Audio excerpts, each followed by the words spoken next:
Federation of private school welfare association Kaithal की नई जिला कार्यकारिणी घोषित कर दी गई है। Federation of private school welfare association की बैठक नई कार्यकारिणी के गठन को लेकर ग्रेस होटल में संपन्न हुई। इस बैठक में निसा के राष्ट्रीय प्रधान डॉक्टर कुलभूषण शर्मा ने मुख्य अतिथि के रूप में शिरकत की। Federation of private school welfare association के वरिष्ठ उप प्रधान डॉक्टर अमित मेहता ने विशेष अतिथि के रूप में शिरकत की। कार्यक्रम की अध्यक्षता federation of private school welfare association के महासचिव डॉक्टर वरुण जैन ने की। मंच का सफल संचालन federation of private school welfare association के सचिव महिपाल कौशिक ने किया। हरपाल आर्य ने सभी आए हुए अतिथियों का स्वागत किया। नवनियुक्त प्रधान सुरेश कुमार सहित सभी गणमान्य अतिथियों ने मां सरस्वती के चरणों में दीप जलाकर कार्यक्रम की शुरुआत की। सुभाषव जैन स्कूल की छात्राओं ने सरस्वती वंदना पर शानदार प्रस्तुति दी। राष्ट्रीय प्रधान कुलभूषण शर्मा ने भी नवनियुक्त कार्यकारिणी को बधाई दी।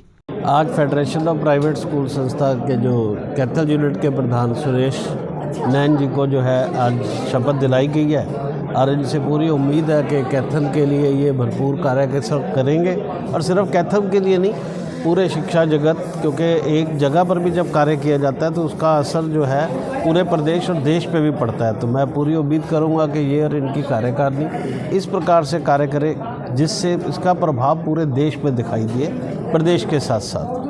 क्या कहना चाहेंगे? नया सेशन भी शुरू हो रहा है, क्या क्या समस्याएं प्राइवेट स्कूल्स को आ रही हैं इस समय? आप यूनियन के, आप प्रदेश अध्यक्ष नहीं हैं, राष्ट्रीय अध्यक्ष भी नहीं सकते, क्या कहना चाहेंगे? देखो, प्रदेश में हमेशा समस्याएं चलती रहती हैं क्योंकि जो नियम बनाए जाते हैं उनमें कई बार सरकार ही खुद उसकी पालना नहीं करती। जैसे 134A का नियम बना था कि बच्चों को फ्री पढ़ाना है और उसकी भरपाई सरकार करेगी, लेकिन 5, 6, 7 वर्षों से बहुत सारे स्कूल ऐसे बचे हुए हैं। मैं कहता हूँ अधिकांश शायद 80% की जो है भरपाई अभी सरकार द्वारा नहीं की गई है, जो अरबों रुपया बनती है। तो एक ये बहुत बड़ी समस्या है। उसके बाद बच्चे आगे शिक्षा ग्रहण कर रहे हैं और उसकी भरपाई बंद हो चुकी है 2 साल से। तो ये भी एक बहुत बड़ी विकट समस्या है जो आगे आने वाली है। इसके इसी प्रकार पहली, दूसरी, तीसरी बिलो फर्स्ट जो है रिकॉग्निशन का मामला है, 10 साल के रिन्यू का मामला है, बसों की जो लाइफ है उसको बढ़ाने का मामला है, जो हम बार बार उठा रहे हैं कि कोविड के दौरान 2 साल बसें चली ही नहीं, लेकिन उनकी आयु जो है वो बढ़ाई नहीं गई। जो हम कह रहे हैं इसकी आयु भी जो है वो बढ़नी चाहिए। इसी प्रकार 10 साल के रिन्यू का मामला है। हमारा ये कहना है जो मान्यता है वो परमानेंट होनी चाहिए। तो इस प्रकार बहुत सारे अभी मामले हैं जिनसे हमें संघर्ष करना होगा और मिलकर उस पर संघर्ष करेंगे भी और उनको लेकर हमारी जीत भी होगी, ऐसा हमारा विश्वास है। 134A को लेकर आप कह रहे हैं काफ़ी पैसा अटका पड़ा है स्कूलों का, तो क्या इस नए शासन से उन बच्चों को पढ़ाया जाएगा या नहीं पढ़ाया जाएगा? क्या निर्णय लिया जाएगा? देखिए, अभी इस पर बहुत विचार चल रहा है और अधिकांश जगह से ये दबाव आ रहा है कि स्कूल वित्तीय संकट में हैं कि वो इसको जारी नहीं रख सकते। और आप सब इसके गवाह हैं कि 2 वर्ष हो गए सरकार ने आगे पैसा देना बंद कर दिया और पीछे भी 5-6 साल का पैसा नहीं मिला। अब मान लीजिए एक किराएदार 7 साल जो है किराया ना दे, तो उस स्थिति में जो है इस समय वाक़या खड़ा है। तो प्राइवेट स्कूल अपना नैतिक धर्म निभा रहे हैं और शिक्षा जो है उनकी सुचारू रखी हुई है, लेकिन अब उनकी कमर टूट चुकी है। उनको प्रॉपर्टी टैक्स 1 साल की सिर्फ एक राहत मिली थी, वो भी देना पड़ा। उसके बाद उनके ऊपर कूड़ा टैक्स भी लगा दिया गया और बहुत सारे और टैक्सेस भी उनको जो है लगाए गए, जिससे प्राइवेट स्कूल इस समय वित्तीय बहुत ज़्यादा संकट पे है। और स्कूल संचालकों का बहुत दबाव है कि शायद वो अगले साल इसको जारी ना रख पाएँ। वो इस पे हो सकता है वो माफ़ी मांगे अभिभावकों से कि अगले साल सरकार बिल्कुल सहयोग नहीं कर रही, या सरकार को उनका पिछला भी देना होगा और जो आगे बच्चे पढ़ रहे हैं उनकी भी भरपाई सरकार को करनी पड़ेगी, क्योंकि प्राइवेट स्कूलों का और कोई साधन है ही नहीं। तो अगर उनको आप पैसा देंगे ही नहीं, जब एक तरफ तो आप चिराग में पैसा दे रहे हैं और दूसरी तरफ आप 134 के पैसे नहीं दे रहे, तीसरी तरफ आप कह रहे हैं कि हम राइट टू एजुकेशन में आप भर्ती करोगे तो उस पर पैसा देंगे, तो ये नीतियां अपने आप में विरोधाभासी जो है नज़र आ रही हैं। तो सरकार की नीति और नीयत बिल्कुल स्पष्ट होनी चाहिए और वो सभी के हित में होनी चाहिए। तो मैं खट्टर साहब से निवेदन करता हूं कि इसको जो है बिल्कुल विचार करें और प्राइवेट स्कूल की जो जायज़ मांग है, उनका जो जायज़ पैसा है, तुरंत प्रभाव से आचार संहिता लगने से पहले रिलीज़ करें। अन्यथा इसमें आचार संहिता लगी होगी, इलेक्शन का दौर होगा, ऐसे में अगर प्राइवेट स्कूल जो है अपनी मजबूरी दिखाते हैं और उन बच्चों के लिए कोई रुकावट पैदा होती है तो उसकी जिम्मेदार सिर्फ और सिर्फ सरकार होगी। तो क्या मान सकते हैं कि जो इस वर्ष चुनाव भी होने हैं, क्या सरकार पर दबाव की राजनीति की जा सकती है, नहीं की जा सकती? क्योंकि सरकार काफ़ी मांगों को लेकर, आपके लोगों की मांगों को लेकर अभी अनभिज्ञता नज़र आ रही है। देखिए, ये नैतिकता का मामला है, नियम का मामला है। अगर हमें इसके लिए दबाव डालना पड़े, क्या हम राजशाही में जी रहे हैं?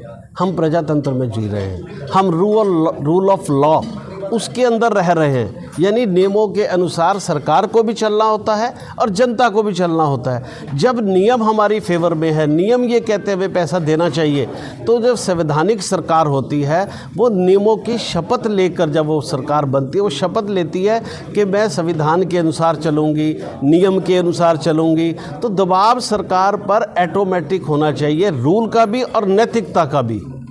तो सरकार को इसको पूरा करना चाहिए। तो आज नई कार्यकारिणी बनी है, आपकी रणनीति क्या रहेगी सरकार से, आपके संगठन की? सरकार से हम मांग करेंगे और हमने कहा कि हमें बहुत दबाव आ रहा है, हो सकता है हमें मजबूरी में जो बच्चे पढ़ रहे हैं उनकी शिक्षा शायद हम सुचारू रूप से जारी ना रख पाएँ, ये हमारी मजबूरी होगी और इसकी जिम्मेदार मैंने साफ कहा है सरकार होगी।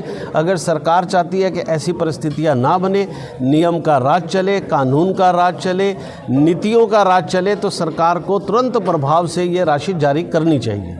जी वरुण जी, आज विद्यालय इसमें फेडरेशन ऑफ प्राइवेट स्कूल्स की शपथ ग्रहण कार्यक्रम है, कौन कौन प्रधान बने हैं और क्या रहने वाला क्या यूनियन? देखिए, सर्वप्रथम तो मैं हमारे जो federation of private school welfare association का जो परिवर्तन इंस्टॉलेशन सेरेमनी है, जिसमें हमारी न्यू टीम गठित की गई है, जिसके प्रधान हमारे ज़िले के प्रधान सुरेश कुमार जी हैं और साथ में जो चेयरमैन हैं लाभ सिंह लहलर जी हैं और जो हमारे जनरल सेक्रेटरी हैं वो हमारे माजरा जी हैं, जगजीत माजरा जी हैं। चीफ पैटर्न जो हमारे हैं हरपाल आर्या जी हैं और पैटर्न हमारे हैं सुनील रसीना जी हैं। तो इस तरीके से बहुत सारी हमने कार्यकारिणी यहाँ पर बनाई है और सब साथियों में उत्साह है। और सर्वप्रथम तो मैं सभी जो नवनियुक्त कार्यकारिणी हैं उनको मैं बधाई देता हूँ और शुभकामनाएं देता हूँ। हमें पूरा विश्वास है कि आपकी नेतृत्व में जो ये कार्यकारिणी गठित की गई है उसमें जो कैथल के प्राइवेट स्कूलों की जो समस्याएं हैं, आप उन समस्याओं को पुरजोर तरीके से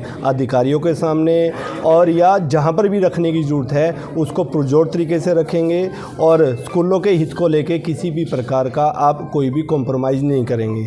क्योंकि जो फेडरेशन का हमारा स्लोगन है to protect the dignity and rights of private schools, क्योंकि हमने अपने प्राइवेट स्कूलों के डिग्निटी को भी, जो उनका मान सम्मान है और जो उनके राइट्स हैं उनको बहाल करना है और उसके लिए संघर्षरत रहना है। तो क्या क्या अधिकार रह रहे हैं प्राइवेट स्कूल्स के? चुनाव से पहले क्या क्या मांगे रहने वाली हैं? हमारी जो मांगे हैं, जैसे कि आपको पता ही है, पहले भी हमारे जो फेडरेशन ने अभी पीछे एक प्रेस कॉन्फ्रेंस की थी जिसमें हमने बड़े ज़ोर शोर से मुद्दा उठाया था 134A का। तो हमारी डिमांड है कि 134A के पैसे तुरंत जारी किए जाएं।